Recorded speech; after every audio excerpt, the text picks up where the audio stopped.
terima kasih untuk kita semua yang telah hadir pada hari ini di dalam Minggu 8 November 2020. Sengaja dalam bulan ini saya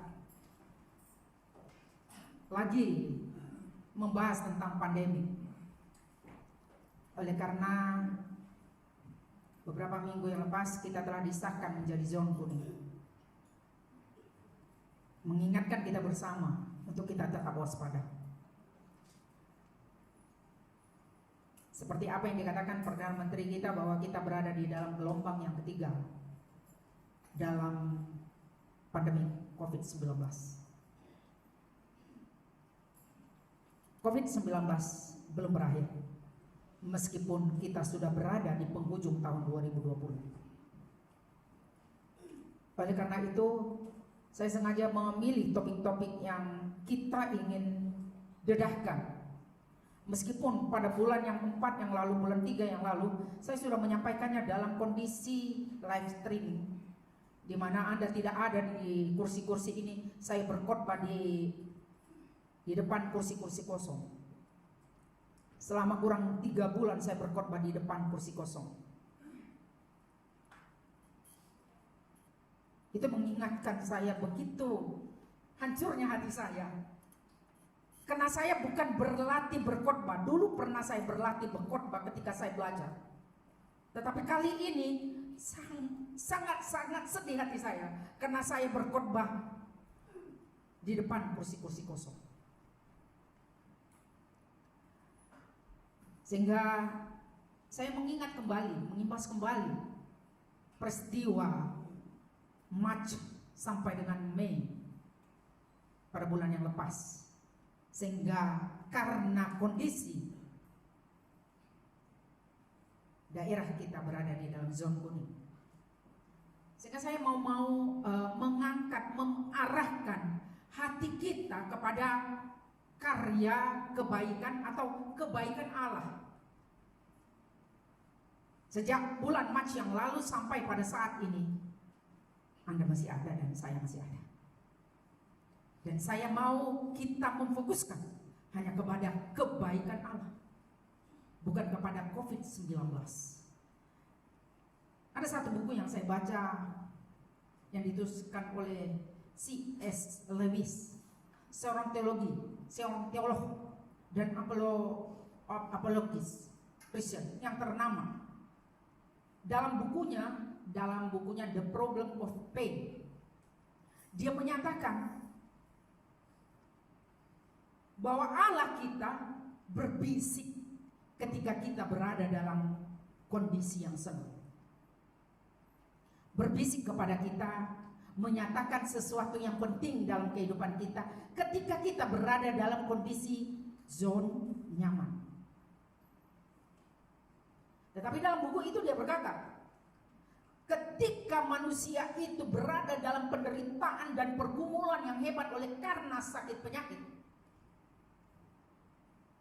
pada waktu itu Allah sedang berteriak kepada kita. Berteriak. Kenapa berteriak? Sedangkan kita senang, dia berkata bisikan. Sementara kita sakit, dia berteriak. Kenapa? Supaya membangunkan iman saudara dan saya untuk melihat kebaikannya. Allah kita berdoa kepada kita sampai pada saat ini. Yesus Kristus dalam Yohanes pasal 17 mengingatkan kita atas kebaikan, sehingga saya berpikir apa yang dinyatakan oleh C.S. Lewis itu sangat-sangat tepat untuk kita suarakan, untuk kita perdengarkan.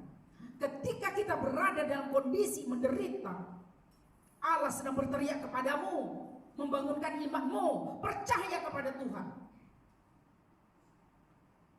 Karena apa? Ketika kita mengalami beban dan berat, ada kalanya kita sedang meragukan akan kuasa Allah. Sungguhkah Tuhan menolong saya dalam kondisi yang seperti ini? Itu menjadi satu pertanyaan. Sehingga C.S. Lewis berkata, "Hey, Kamu tahu tidak bahwa Allah sedang berteriak untuk membangunkan iman kita, untuk kita kembali tidak fokus kepada penyakit, tidak fokus kepada penderitaan itu, tetapi justru kita fokus kepada kebaikan Allah.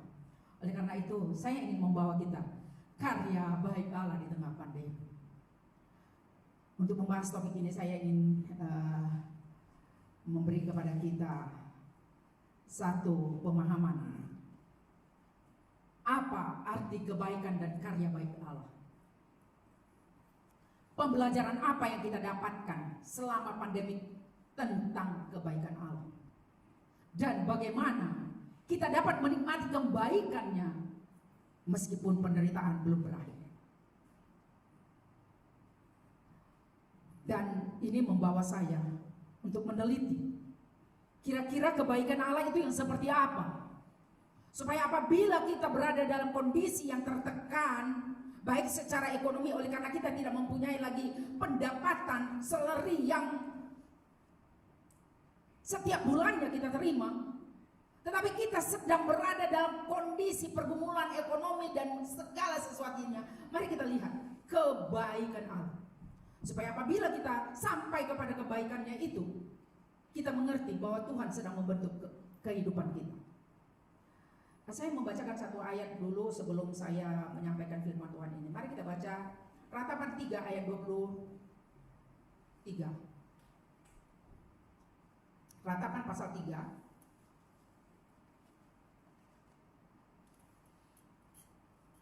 Begini firman Tuhan. Tak berkesudahan kasih setia Tuhan, tak habis-habisnya rahmatnya selalu baru tiap pagi, besar kesetiaanmu. Tuhan adalah bagianku, kata jiwaku, oleh sebab itu aku berharap kepadanya. Tuhan adalah baik bagi orang yang berharap kepadanya, bagi jiwa yang mencari Dia. Ya, ini merupakan dasar teks bagaimana saya ingin menyampaikan kepada kita, membawa kita untuk merenung kembali tentang kebaikan Allah. Istilah kebaikan Allah berasal dari kata baik yang berkaitan dengan sifat dan perbuatan seseorang. Sifat dan perbuatan. Namun ketika kita berkata tentang kebaikan yang ada di dalam Alkitab, itu berasal daripada ton agathos. Agathos artinya kebaikan. Yaitu merupakan satu kualitas perbuatan baik secara moral atau jasmani, sehingga melalui perbuatan baik yang kita lakukan itu merupakan satu kehormatan, suatu yang mulia yang dapat mengagumkan. Oleh karena apa? Orang terkagum-kagum oleh karena kebaikan yang dilakukan oleh Allah atau dilakukan seseorang atas kehidupan kita. Jadi itu menyangkut dengan sifat dan perbuatan. Apabila kita masukkan kepada Allah, kita kaitkan kepada Allah di dalam Yesus Kristus khasnya. Next, bahwa itu merupakan sifat Allah yang tidak boleh terkeluar daripada pribadinya. Kebaikan Allah itu senantiasa mengiringi dia kemanapun dia pergi. Jadi artinya kebaikan Allah itu ketika kita memanggil dia, ketika kita berhadapan, ketika kita berkomunikasi dengan dia, dia dengan dirinya ketika kita memanggil Bapa, dia pasti menyatakan kebaikannya dalam segala tempat dimanapun kita berseru.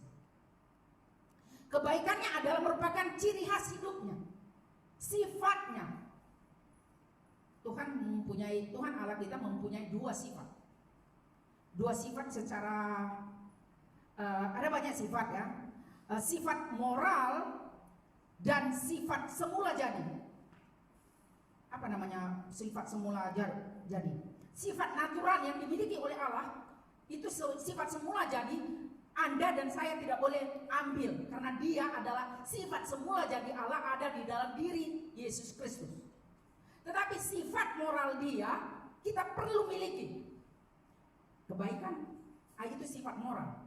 Tetapi sifat natural Allah, minta maaf saya sedang berteologi dengan Anda. Sifat semula jadi Allah, dia maha kuasa, maha hadir, maha semuanya itu Anda tidak pernah boleh, dan kita tidak boleh memiliki. Itu sifat semula jadi Allah. Dia boleh hadir di tempat ini dan di Amerika Serikat, dan dia boleh hadir di mana-mana dia boleh ada. Itu karena dia Allah memiliki sifat natural, dan itu kita tidak dapat miliki. Tetapi sifat moral Allah haruslah menjadi milik kita sebagai orang yang ditebus dan yang telah menerima Dia.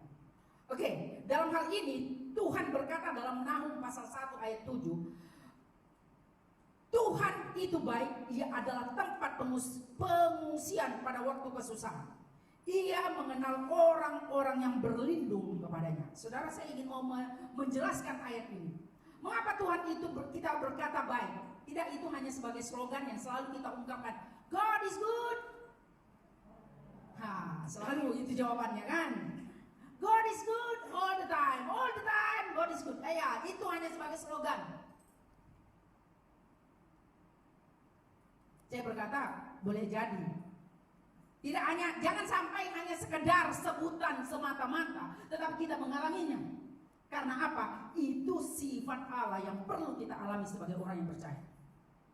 Tidak hanya kita katakan itu sebagai kata-kata motivasi untuk menyatakan bahwa Tuhan Allah baik.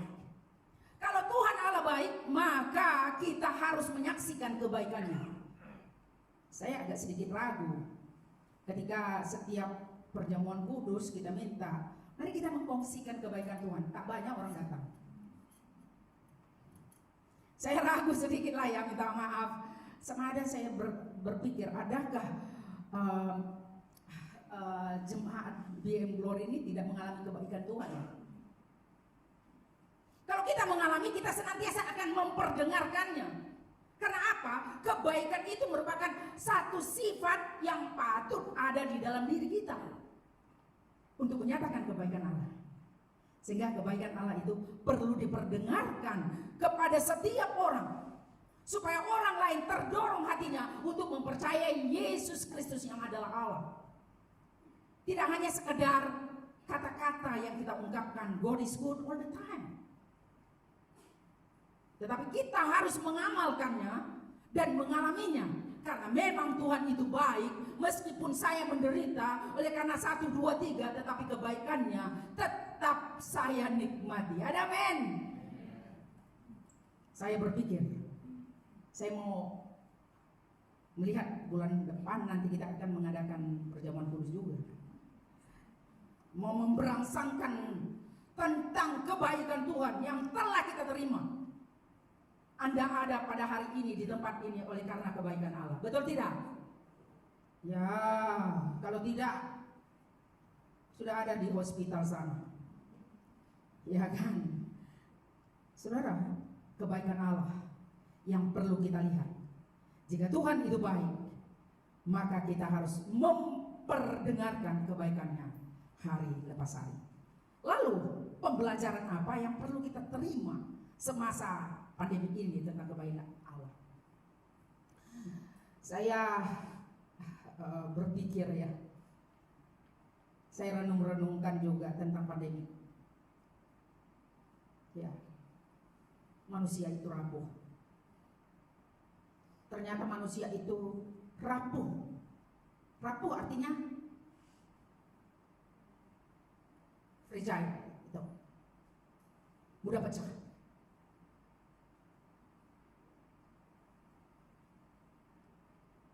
Oleh karena itu, karena kita rapuh, COVID-19 cukup mengingatkan kita. Hanya virus, suatu mikroorganisme yang tidak dapat dilihat mata, boleh mematikan banyak orang.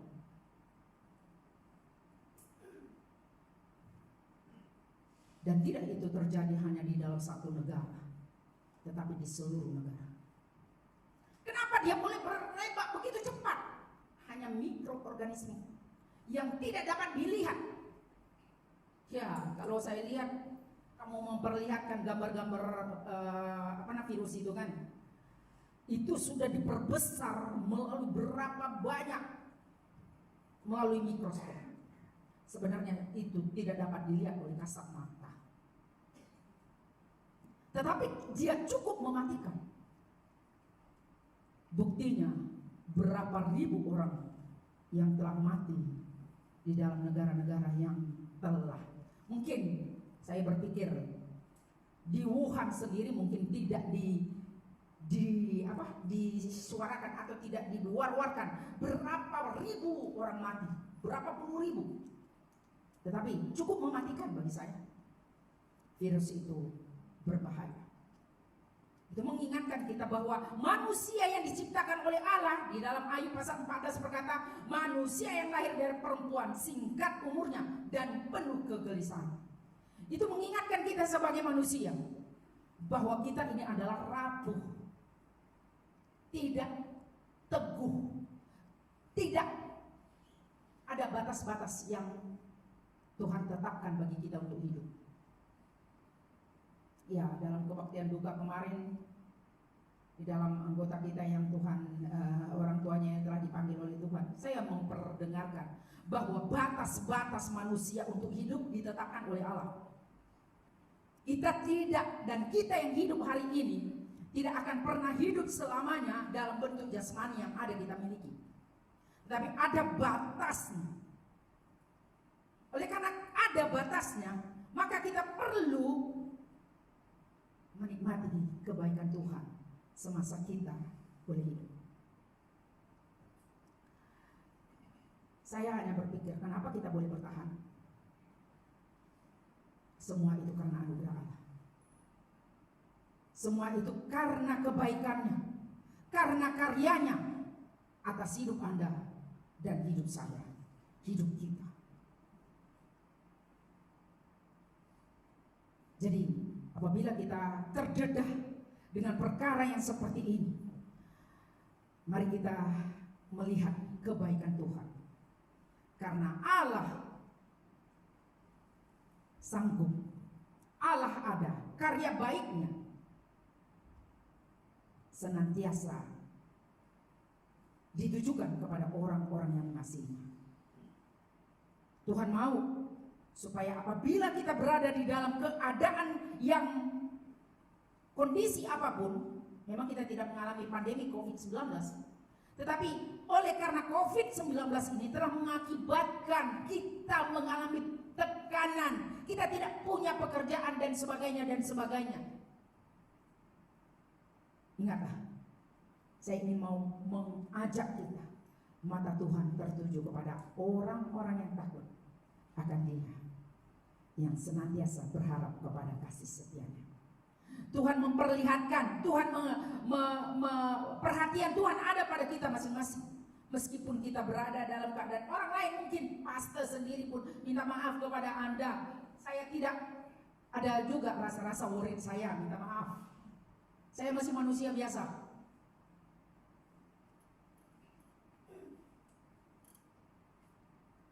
Tidak melakukan lawatan kepada Anda, tetapi saya, kalau kamu minta, saya lebih senang kamu datang ke rumah saya. Oleh karena apa? Saya takut juga datang ke rumah Anda, mungkin Anda worried dengan saya, mana tahu saya membawa virus. Tapi kalau Anda datang ke rumah saya, sama ada Anda yang membawa virus, ya hanya kami berdua di rumah. Ya, saya tahu siapa yang datang ke rumah saya. Pakai ada suhu saya juga, saya sengaja beli, udah mendaftar Anda di sana. Jadi siapa yang datang memang saya tahu siapa yang datang pada waktu itu. Kira-kira demikian ya. Jadi saudaraku yang dikasihi Tuhan, mata Tuhan tertuju kepada kita. Ya, kalau seandainya Anda ingin didoakan, mari. Mungkin saya tidak dapat melawan Anda masih boleh berfungsi dengan saya. Anda boleh telepon saya, kita boleh berdoa bersama.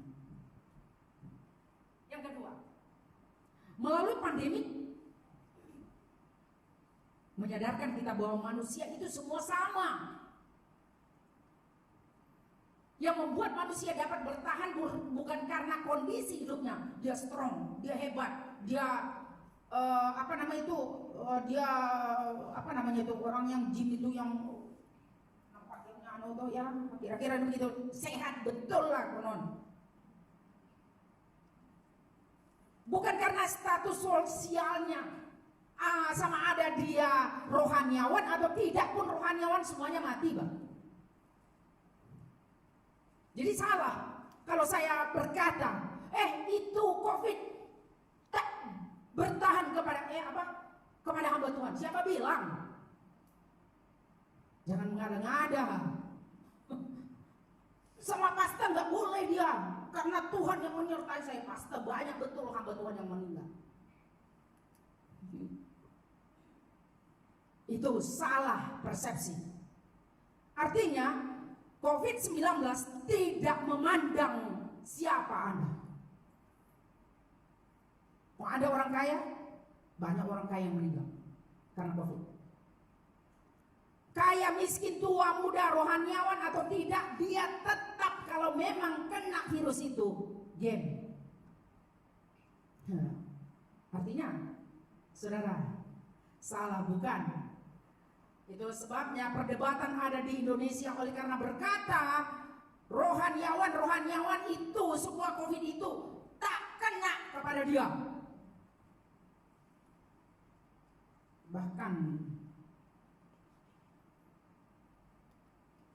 orang yang berkata seperti itu, sekretari dia sendiri yang kena. Ya. Saya berpikir, jangan terlalu mendahului Tuhan. Kenapa? Saya hanya mengajak kita kepada perkara ini agar kita lebih sensitif, waspada. Ya. Kalau begitu, pastor, percuma lah kau khotbah ini sekarang. Hamba Tuhan pun mati juga. Ya siapa bilang hamba Tuhan itu gak mati? Ya kan? Buktinya oleh karena pandemi 19 ini di seluruh negara berjejas. Penyakit itu tidak ada ampun. Yang membuat saya berpikir, kenapa saya masih ada? Kenapa Anda masih ada? Ya, semua karena kebaikan Anda. Bukan karena status sosial Anda, bukan karena kekuatan Anda, bukan karena hebatnya iman Anda, tetapi karena kebaikan Allah. Amin. Oleh karena kebaikan Allah, tidak ada perlu kita berkata apa-apa. Semuanya karena anugerahnya. Semua karena anugerahnya. Artinya Allah meminta kita untuk tidak menjadi penyebar kata-kata yang tidak benar. Ya, WhatsApp ini kadang-kadang terlalu cepat juga. Kata begini, ini sudah ditemukan vaksin dia. Vaksinnya sudah ditemukan. Ya kalau sudah ditemukan, pastilah negara kita beli juga kan. Tak mungkin hanya satu negara saja. Ya. Kadang-kadang, iya kalau udah begitu macam mana ya? Kenapa enggak masih juga? Kemarin saya punya anak, kata anak perempuan saya, anak angkat saya, kata bahwa ada 4 di semenanjung Malaysia, hanya 4 negeri yang tidak terjejas. Dia kata Kelantan ada 4. Jadi kami dari tanggal 9 November sampai tanggal 6 Desember, dia buat di dalam WhatsApp kami, semenanjung semua PKPB. Wah, makanya gak usah pulang, susah kan. Nanti kau pulang pun kau menginap di hotel sana 14 hari, baru pulang ke sana buat apa? Tak guna juga, ya kan? Dalam arti kata, mari kita melihat bahwa kondisi itu sungguh sangat nyata. Jadi melalui pandemi ini, saya ingin mengajak kita untuk hidup dalam kebaikan Allah dan kedaulatan Allah. Karena Allah berdaulat atas hidupmu, atas hidupku, atas segala yang kita alami. Bukan Tuhan tidak tahu kita sedang mengalami berbagai-bagai tekanan pada saat ini. Bukan Tuhan tidak tahu masalahmu. Mungkin saya tak tahu masalah Anda, tetapi Tuhan tetap tahu akan masalah yang kita sedang alami. Oleh karena itu, apa yang perlu kita tahu? Bagi saya berpikir, mari kita datang dan tetap mengagungkan kebaikannya dan tinggal di dalam kebaikannya, karena hanya dengan itulah kita menikmati anugerahnya. Yang ketiga, melalui pandemi COVID-19 ini Tuhan mau mengajarkan kita untuk memiliki disiplin. Saya belajar, meskipun kadang-kadang pergi ke satu tempat, orang itu kita pernah satu kali saya pergi ke satu kedai, ya kan, saya cari itu mana surat-surat ya itu yang tak apa masuk saja. Astaga, ini mah kedai bahaya, belum tahu kamu. Ada banyak kedai juga yang tak mau pakai itu bang, SOP itu. Ya saudara, sama ada kamu atau saya, mari kita kerjasama. Kita ingat SOP yang berlaku. Ya. Kenapa orang-orang kena saman? Oleh karena tidak pakai mask. Denda 1.000.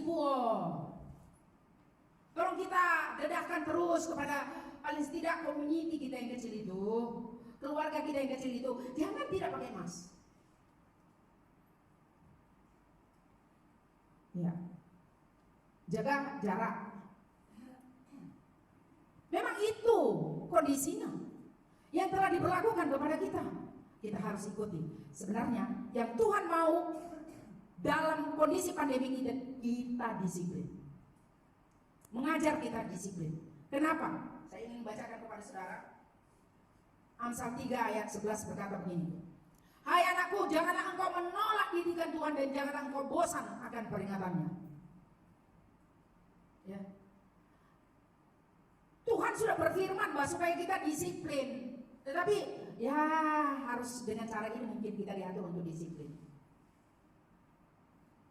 Saya tak mau dengar nanti ada seorang anggota kita yang kena saman.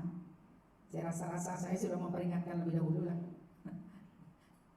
Jangan-jangan saya pula, ya kan? Artinya kita belajar disiplin melalui pandemi COVID-19. Pakai mask, cek suhu. Nah, itu menjadi amalan yang baru, new normal katanya kan. Jadi itu merupakan new normal yang kita berlakukan apa yang ada. Sama ada kita mau pergi ke kedai kemarin, udah lama menghibah sana nggak pakai suhu-suhuan, nggak cek-cek. Dulu memang hanya 2 orang kan waktu bulan Maret itu. Ya, 1 yang keluar, 1 yang drive. Saya berpikir sekarang mulai lagi dibuat itu semua itu batasan-batasan itu. Apa namanya itu? Yang tali-tali itu. Banyak betul. Ya. Karena kita sudah berada di zona kuning. Artinya mari kita disiplin. Ibrani pasal 12 berkata begini saudara. Supaya kita belajar disiplin. Hai anakku, Tuhan sudah memberikan kepada kita pengajaran ayat 4-12. Jangan sampai kita Tuhan ajar oleh karena kita tidak disiplin. Ya. Saya berharap juga kita diberikan masa untuk ibadah kita pukul 9 sampai 10:30. Ya. Sebenarnya itu mengatur kita untuk disiplin juga. Ya kalau kita datang pukul 10:30, setengah jam saja kita beribadah. Ya, saya haraplah kita guna pakai masa yang ada itu untuk beribadah kepada Tuhan. Dalam arti kata, saya tadi berdoa kepada Tuhan, Tuhan kenapa hujan lagi ya? Saya mau kenapa memperingatkan firman Tuhan ini kepada kita untuk kita tetap berada dalam kebaikannya, tinggal di dalamnya. Meskipun pandemik masih tetap belum berakhir, tetapi kita tetap mendedahkan tinggal di dalam hadirat. Yang terakhir, lalu bagaimana kita dapat menikmati? Pertama, saya berikan di sana, tetaplah bersyukur dan berharap kepadanya, karena kebaikannya tiada batasnya. Tuhan belum menarik kasih setianya dalam diri kita. Tuhan belum menarik kebaikannya daripada kehidupan kita. Oleh karena itu mari kita tinggal bersyukur saja dan berharap kepadanya. Untuk menikmati kebaikan Tuhan adalah kita harus tinggal di dalamnya. Karena apa? Karena dengan tinggal di dalamnya, maka kita akan mengalaminya dan hidup di dalamnya. Ada satu cerita, mungkin Anda pernah dengar cerita itu, dan cerita itu menginspirasi saya. Ada seorang anak, dia bergaduh dengan ibunya.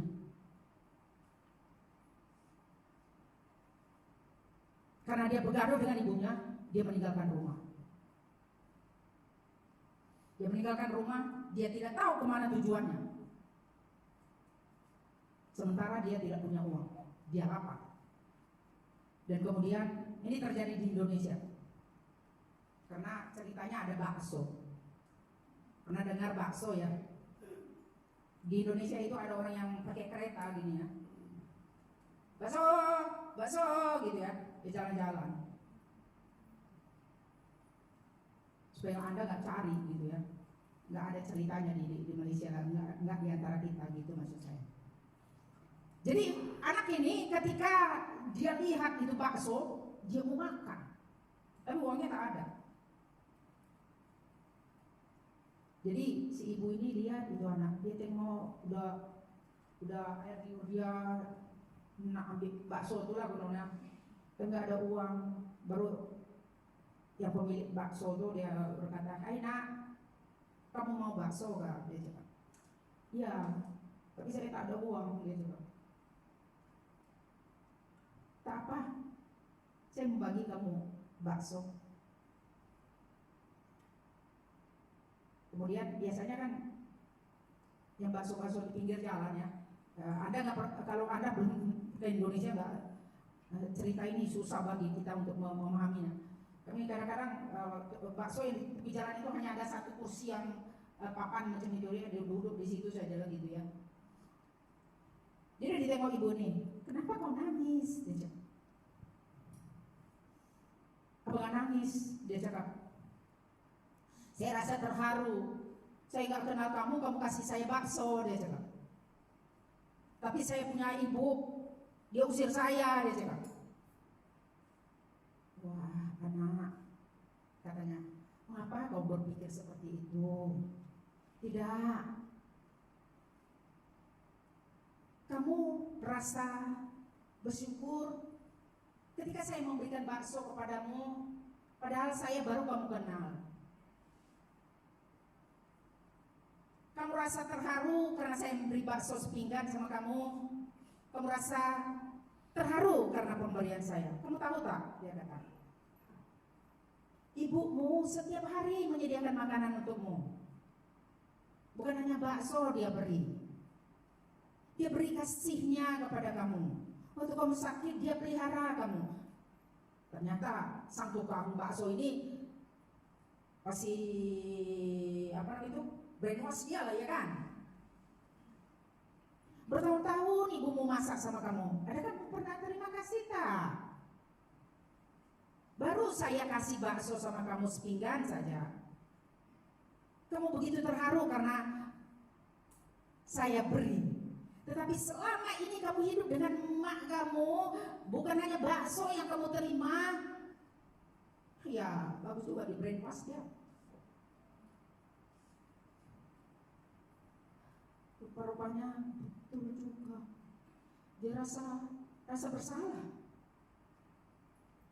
"Baiklah saya pulang," kata si anak yang durhaka ini. Waktu pulang Maknya sudah tunggu, dia mana anakku Tuhan, kemana dia pergi, dia tunggu anaknya itu. Tiba-tiba dia lihat anaknya itu datang, hei anakku, kamu udah pulang sayang, mari nak masuk nak, saya sudah masak makanan kesukaan kamu. Sang anak pun memeluk ibunya. Jahat betul saya selama ini, mak saya kasih makan saya. Baru hanya karena satu permintaan saya tidak dipatuhi oleh mak saya lari. Saudara, kisah itu panjang lagi, tapi saya singkatkan saja. Itulah kita. Ada banyak perbuatan baik Allah kepada kita, tetapi oleh karena satu pergumulan kita lupa semua kebaikannya. Hari ini kita diperingatkan seperti anak yang durhaka tadi. Dia meninggalkan Tuhan, dia meninggalkan ibunya, padahal kasihnya senantiasa ada bersama dengan anaknya. Tuhan tidak pernah meninggalkan kita. Bukan Tuhan tidak tahu pergumulan kita, tetapi Tuhan mau mendidik kita sejauh mana kita percaya akan kebaikan Tuhan. Tuhan menegur saya bahwa Tuhan kebaikannya tak ada batasnya. Marilah kita bersyukur, berharap kepada kebaikannya meskipun pandemi belum berakhir. Yang kedua, habis. Sorry. Itulah kadang-kadang kita punya ini tak begitu anulah. Yang kedua masih ada. Tetap percaya kepada kebaikannya. Meskipun demikian, kita menjalankan aturan yang sesuai dengan SOP yang berlaku. Kebaikannya menuntut kita memberlakukan apa yang sedang dibuat dalam aturan, jangan di luar aturan. Kebaikannya itu termaktub di dalam peraturan itu. Jadi peraturan itu ada baiknya kita jalankan. Ya, aturan-aturan yang telah diberlakukan, SOP yang telah diberlakukan kita ikut saja. Ya, sehingga tidak bercanggah dengan peraturan yang ada. Sehingga apabila datang seandainya orang-orang yang melihat kondisi kita dalam mengikuti ibadah ini bagaimana, kita tetap berada dalam keadaan tenang. Oleh karena apa? Kita mengikuti aturan. Mazmur pasal 84 ayat 12 mengatakan demikian. Dia tidak menahan kebaikannya dari orang-orang yang hidupnya tidak bercela.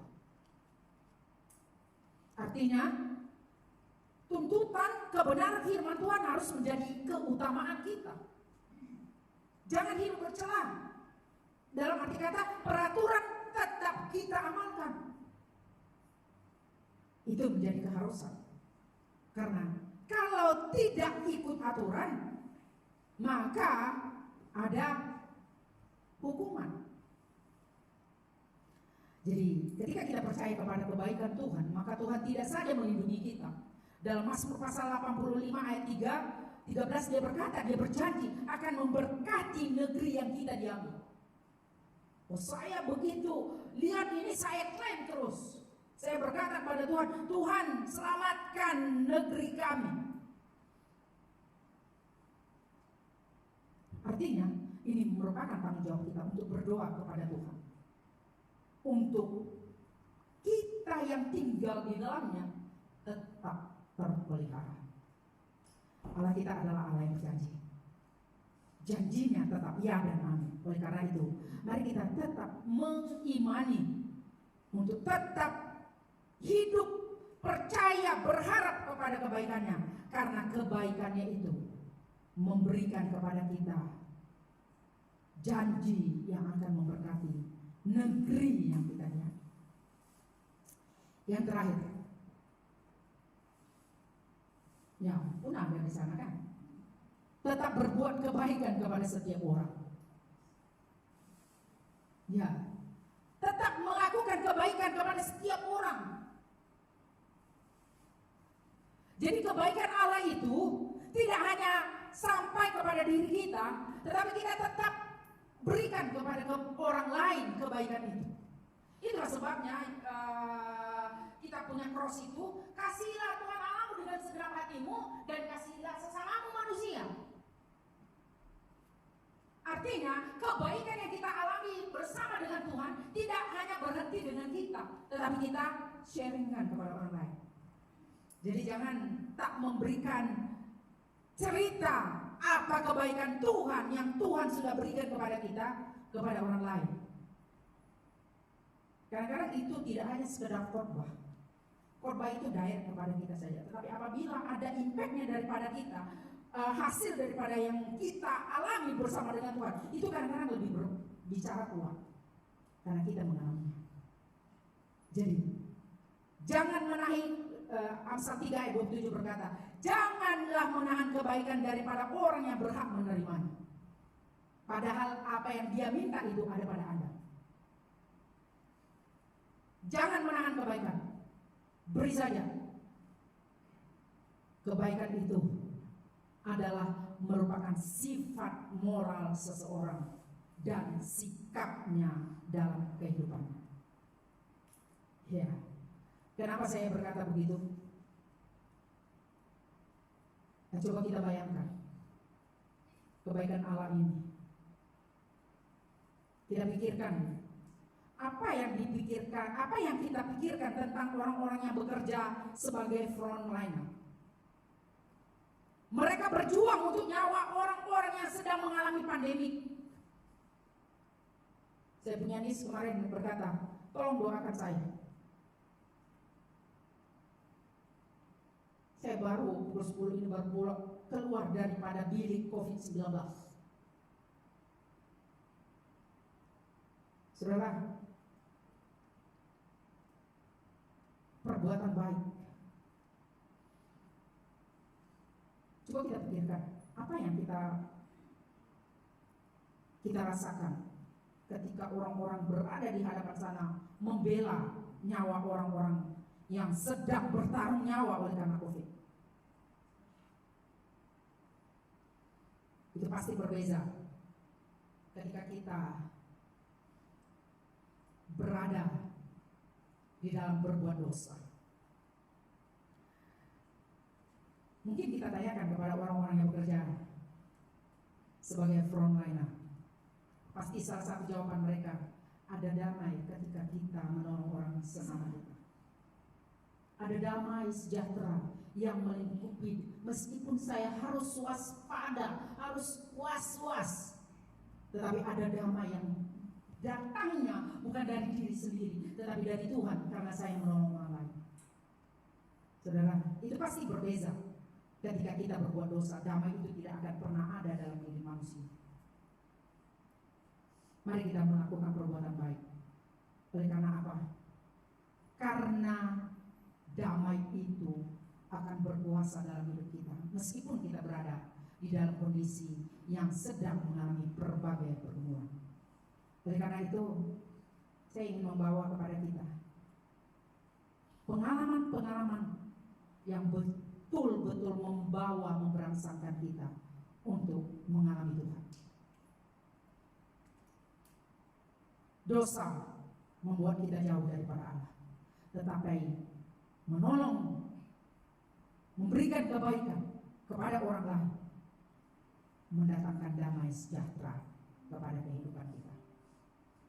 Sebagai kesimpulan, meskipun pandemi masih tetap ada, tetapi kita perlu berfokus kepada Tuhan supaya kebaikan yang kita miliki membawa kita bersukacita. Itu sama seperti Musa ketika dia membangun ular tembaga. Pernah dengar kisah Musa yang membangun ular tembaga? Di dalam kitab Bilangan pasal 21, Tuhan berfirman kepada Musa, Buatlah ular kobra dari tembaga dan taruhlah itu pada sebuah tiang. Maka setiap orang yang terpagut ular ketika melihat ular tembaga yang ada di dalam ular kobra yang ada di dalam tembaga itu akan mengalami sembuh. Anda tahu maksudnya? Makanya kalau Anda melihat di dalam kesehatan itu ada bentuk ular kobra ya. Itu simbol kedokteran. Ular tembaga yang ada tembaga yang bentuk ada ular di dalam tembaga itu. Coba lihat nanti. Itu merupakan simbol kedokteran. Karena apa?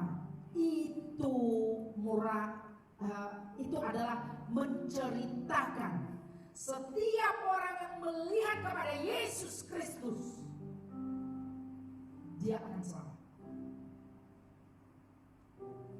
Kesembuhan apabila kita datang kepada pribadi Yesus Kristus, maka kita akan selamat.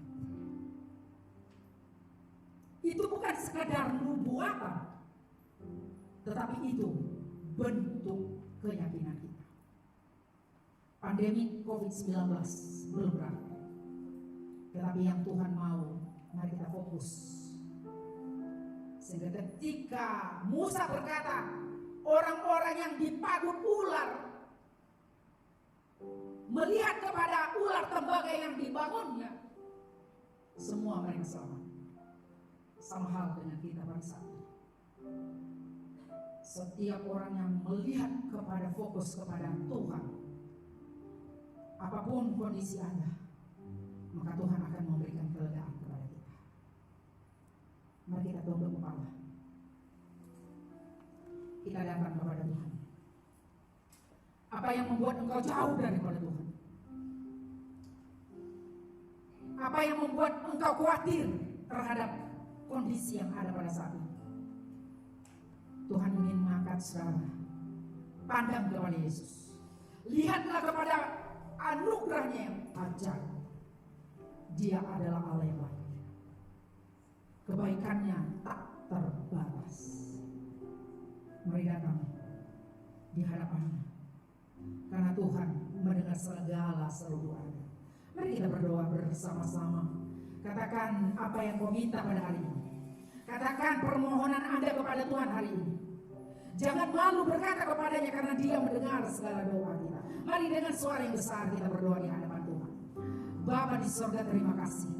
Karena kami tahu Tuhan, penyakit ini telah membawa kami beralih kepada rencana-Mu. Ada kalanya kami ketakutan yang berkuasa dalam diri kami. Tetapi hari ini Tuhan, sebagaimana Musa berkata, lihat kepada ular tembaga itu yang telah dibangunnya, itu menceritakan kepada kami untuk fokus hanya kepada Yesus Kristus.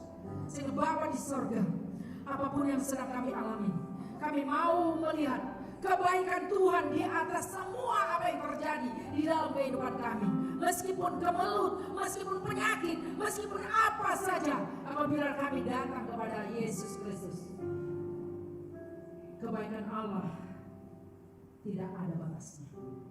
Dan kami mau hidup di dalamnya. Meteraikan firman-Mu dalam nama Tuhan Yesus.